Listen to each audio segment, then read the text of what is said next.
So sinabi niya sa pecking order baka number 2 siya, no? Yung Number nasa 2. taas, ano yun? Fellow Kung congressman? sino yung boss niya, di ba? Kasama niya dun sa house. Si ano po ba yan, dating Speaker Ferdinand Martin Romualdez? Well, no allegations yet, pero if the shoe fits, di ba? Okay. So yan po, ano naman yung chances na makakasuhan itong si former Speaker Martin Romualdez? Better na si Ombudsman ang interview niyo. Pero sa nakita ko, mukhang may solid na kasong nahanap sa kanya. It's not the entirety na kasi ang expectations tao billions ang ang kakasuhan sa kanya. But para sa amin, one case of graft is enough to put him in jail, and from there you can dig in deeper. Yeah. Mahirap kasi malunon lahat sabay-sabay, hindi mo mamumuya eh. So dapat kahit maliit lang makuha mo muna siya. Tapos yung iba madali na pagkatapos.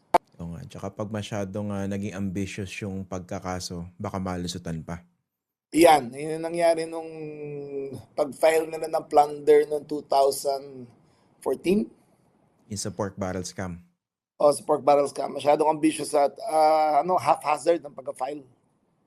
So marami nakitang butas yung mga abogado ng mga accused noon. Nalusutan nila yung kaso.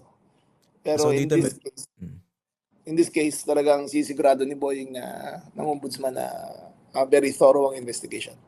can it be assured na hindi mapapalusot itong si Martin Romualdez na boss ni Zaldico sa house? Well, he is a person of interest na pinag-aaralan ni Boying ng gusto. Kasi isang issue rito ka-frat to, no? Tama ba? Namin. Nakasabi ko siya sa UP. Ang dami pa namin pictures magkasama eh. Nakitinignan ko na isang araw eh. That was, kailan ba yan? 35 years ago? No, 38 years ago and 40 pounds ago. Parang ganun, papayat pa namin nun eh. Hindi ba kayo nagkakausap lately or nagre-reach No, out sila sa inyo? actually hindi ako masyado malapit sa kanya. Si Boying ang malapit talaga sa kanya nung bata.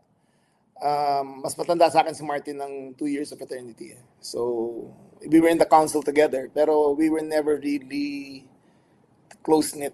Ang close-knit niya yung mga kabatch niya. Ayun ang malapit talaga siya. Kasi recently merong investigative report yung Rappler, no? Nakita niyo po ba yun? Yung tungkol sa fraternity? Oo, yung mga fraternity brothers niya. No? Nakita ko. Yung Totoo naman yun. pinupursu Nothing to deny. pero yung pinupursu ba na nakaso ni Ombudsman as far as you know, something to do with those properties? Yes. Kasama na rin yung mga properties sa Amerika. Okay.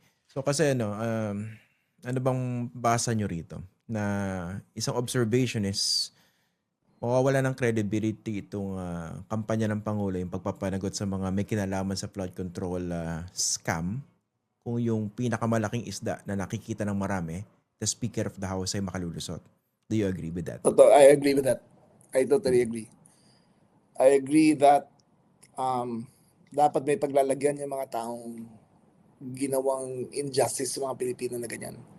I agree na kung magkakaibigan lang o fraternity ties lang ang maghahadlang para sa hustisya, mali yun. At saka hindi tatahimik ang taong bayan hanggang makuha talaga yung mga pinakamalalaki isda. Sa pagkakaalam ninyo, mukhang kailan makakasuhan itong si former Speaker Romualdez? Ay, wala akong information to that effect. Si Boying ang dapat tanong mo. Pero merong solid na nakita. Yan ang sinasabi ninyo. May leads na solid na nakita. Okay. Kasi nga, dun sa mga hindi familiar sa workings ng Congress, hindi po ba yung head ng Appropriations Committee, hindi pwedeng hindi bata ng speaker yan? Laging bata ng speaker yan. Ang iba nga, yung nagiging last 2 chairs ng appropriation, outside of Sonsing, puro mga party list. Si Eric Yap yung una, tapos itong si Zaldico yung sumunod. And parang iba ang mindset nila kasi they're not public servants, yung wala silang sariling constituency. So ang accountability nila mababaw lang. Ayun lang ang analysis ko. I don't know if that's true, pero parang ganun ang tingin ko sa kanila if you give yung dalawang yon, dahil wala silang inuwian na distrito, wala silang kinakatakutan, wala silang utang na loob, gagawin na lang kailangan, mas negosyante sila kaysa public servant. Tsaka dagdag ko na lang po, ano ba, nung kabago-bagong kongresista ni Eric Yap binigyan ng chairmanship.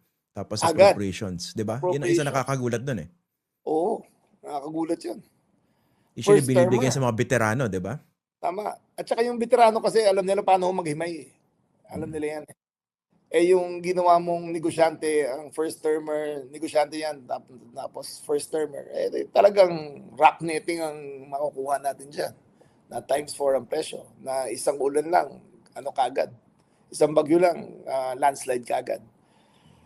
That's what you get when you don't have accountability. Ayun ang nangyayari. Wala silang inuwian Opisina lang inuwian nila Itong si Congressman Eric Yap, may pagkakalagyan po ba ito? Matagal lang nadidikit yung naka-freeze pangalan na ito. naman. I think may kaso na sila. Naka-file or if-file na yung kaso nila. Ang alam ko saka magkapatid may freeze order na